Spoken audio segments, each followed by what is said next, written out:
So look, shout out to you. Let me turn the mic all the way egregiously all the way up. Shout out to you made back to this channel. Guess what it is? We're reading this book again, Christina's Ghost, and we don't got that many pages. Almost said channels. We don't got too many chapters left. So you feel me? Let's go ahead and get into this. A warning from Russell Charles. We'll start our research in the study, Uncle Ralph announced at breakfast. I'm sure the police did a pretty thorough search at the time of the murders, but there's a good chance they didn't open every single book. That's what we'll do. He sounded excited at the idea. Okay. Chris moved her shoulders in a circle, trying to loosen the knots. The couch made a happy, bumpy bed. She was surprised that Uncle Ralph could sound so full of energy. Twice during the night, she'd open her eyes to see him leaning forward in his chair, listening intently. Each time she held her breath, wondering what he'd heard.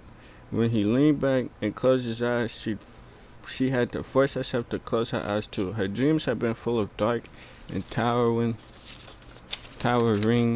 Next page. Fingers and footsteps stumping down distant halls. You like mysteries? She exclaimed suddenly. Excuse me.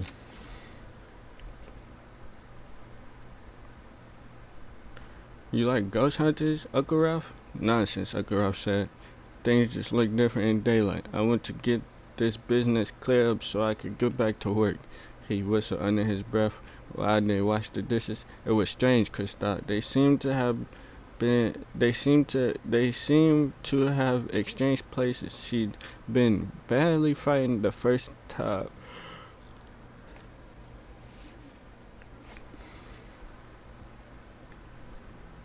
Man.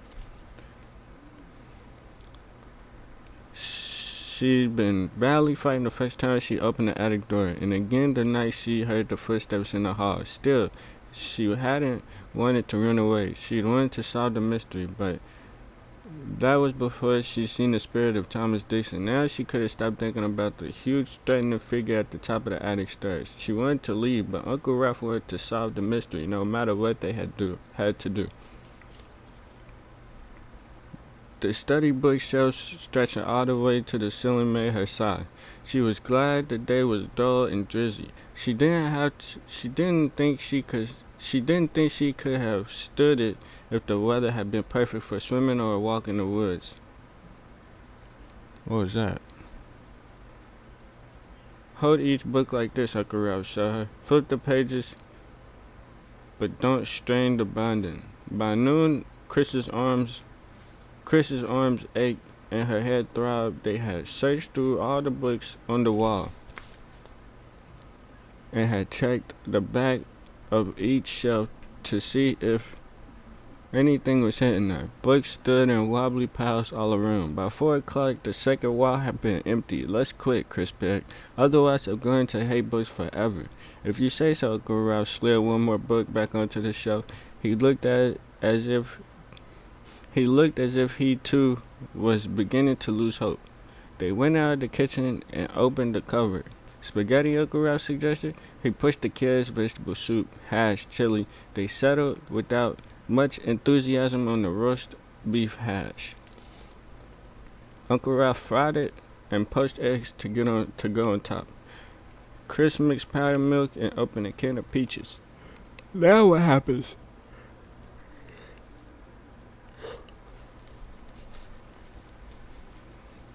Now what happened? She asked when they sat down. She propped her aching head with one hand while she ate. We have a few more shelves to check, Uncle Ralph said, and a few hundred books to put back in place, he scowled. You know, I was really sure we were going to find something there. After all, Dixon was a teacher as well as a thief. He probably spent a lot of time in the study when he wasn't looking after the next page. Boy. If he wanted a hiding place for a few stamps, what better place? He patted his mustache with a paper towel napkin. We may still find him, he said, but not tonight, Chris protested. I can't look any more tonight, Uncle Ralph grinned. Not tonight, he agreed. I'm going to settle down in the parlor with a good book. He chuckled at Chris's pained expression. Reading books is more enjoyable than flipping through their pages, he told her. You ought to try it sometime, sport. Chris wrinkled her nose at him. Not tonight, she repeated. You go ahead and read if you want to. I'll wash the dishes. Alone in the kitchen, she found herself peeking over her shoulder, frequently jumping at every sound. All day she felt as if someone were watching them search through the books. She suspected Uncle Ralph had felt the same way too. He had he'd stopped often and stood very still and as if he was listening. As if he were listening.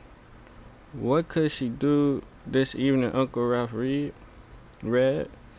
She wouldn't mind reading some comic books. They didn't count as real books, but they were in Russell's room upstairs.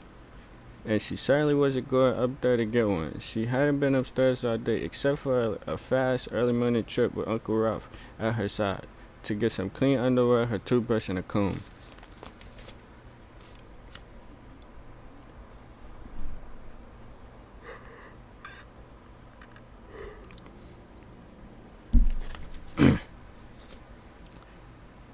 There was one comic book downstairs. She remained bored, and she hoped, and as she remained bored, the one she picked up the first day after they arrived, she'd seen it somewhere, perhaps on the dining room sideboard. She gave the sink a final wipe and went down the hall. But the sideboard was bare, except for a huge enameled bowl. For a moment, Chris stood there, wondering what else could she do this evening. Then she bent down and looked underneath the sideboard. The comic book was there, behind one of the heavy wooden legs and curled up against the molding. She carried the book to the parlor. She read all the riddles that the first page. She read all the riddles that the first day. She read all the riddles that she read. She read all the riddles that first day. She read all the riddles that first day. But she could try them on Uncle Ralph. If she made him laugh, maybe Russell Charles would appear again, and maybe not. It hadn't been the friendly gaze of the little boy she felt in a while they searched the study. Uncle Ralph,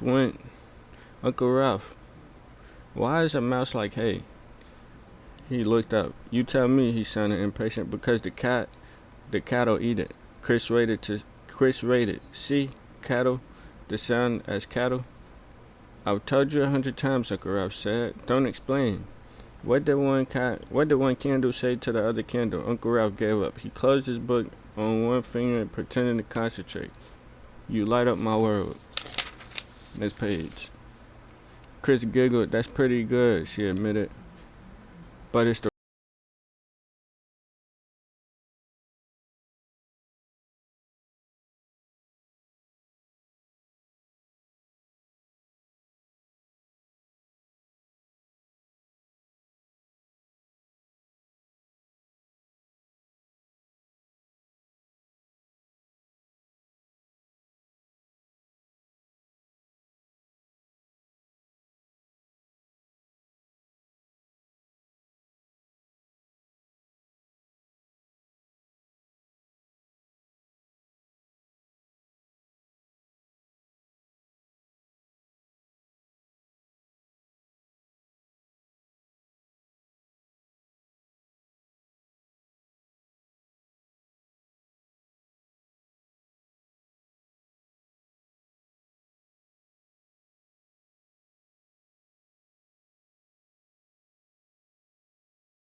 So I don't know when it went out, but hopefully you heard the ending.